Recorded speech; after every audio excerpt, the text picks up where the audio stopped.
Monsieur le député, bonjour. Bonjour. On vous rencontre à l'occasion de l'Assemblée Générale des maires du Var.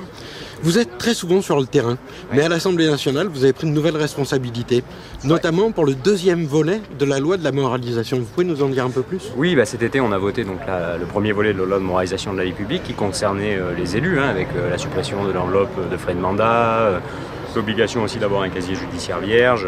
Et au moment des débats sur la moralisation de la vie publique de l'été, s'est posé la question de la moralisation également dans la fonction publique, et notamment la haute fonction publique. Et donc on a créé une mission d'information où je suis président-rapporteur pour établir un rapport sur la lutte contre les conflits d'intérêts dans la haute fonction publique, la question des lanceurs d'alerte au sein de la fonction publique aussi, comment les protéger davantage pour qu'ils puissent lancer l'alerte en cas de difficulté.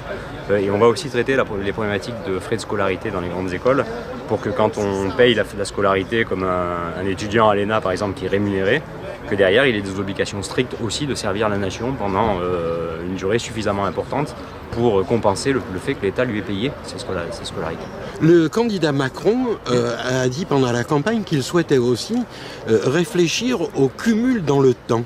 Oui, tout à fait. Est-ce que ce sujet-là est maintenu ? Tout à fait, il est maintenu. La problématique du cumul dans le temps, on ne pouvait pas l'aborder cet été, puisque ça nécessite une réforme de la Constitution. Il faut qu'on révise la Constitution pour instaurer ça. Une révision de la Constitution est prévue en début d'année prochaine, donc c'est à ce moment-là qu'on abordera la question du cumul des mandats dans le temps. Mais qui réclame une majorité des 3/5. Oui, avec une majorité des 3/5, ou si on ne l'obtient pas, un référendum. Les deux solutions sont envisageables et aucune des portes n'est fermée, le président l'a dit. Mais c'est à l'occasion de ce référendum ou de cette révision constitutionnelle qu'on abordera le non-cumul dans le temps des mandats, la fin des présidents qui sont membres de droit du Conseil constitutionnel, enfin toutes les réformes qui nécessitent une modification de la Constitution. Et qui sont en fait la vraie pierre angulaire de la politique générale.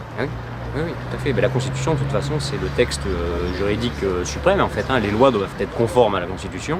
Et donc c'est pour ça que, par exemple, pour le cumul des mandats dans le temps, aujourd'hui, on ne pourrait pas faire une loi puisqu'elle serait contraire à la Constitution. Donc avant de faire cette loi, on modifie la Constitution et ensuite on instaurera le débat.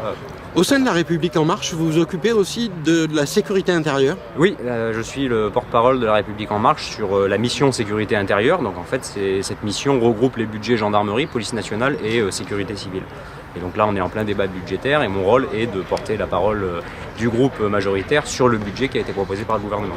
Un budget d'ailleurs qui est, je profite puisque vous m'interrogez dessus, considérable puisqu'on augmente la mission sécurité intérieure de 500 millions d'euros. On prévoit le recrutement de 10 000 gendarmes et pompiers et policiers supplémentaires dans les 5 prochaines années, auxquels vont s'ajouter 5 000 substitutions. Alors, les substitutions, c'est quand on remplace un gendarme ou un policier qui est affecté à des tâches administratives par un agent administratif, ce qui permet à ce gendarme ou à ce policier de retourner sur le terrain. Donc ça veut dire que dans 5 ans, on aura 15 000 gendarmes et policiers supplémentaires sur le terrain qui seront mieux équipés, mieux formés, puisqu'on a prévu d'augmenter ce budget de 500 millions d'euros et une grosse partie de ces 500 millions d'euros-là vont être orientés sur l'investissement au niveau du matériel et la formation de nos forces de l'ordre. Malgré ces efforts, vos opposants disent que ce n'est pas en adéquation avec la situation et notamment les actes terroristes. Vous savez, tout bêtement, les Républicains prévoyaient le recrutement de 5000 policiers et gendarmes supplémentaires et 5000 substitutions.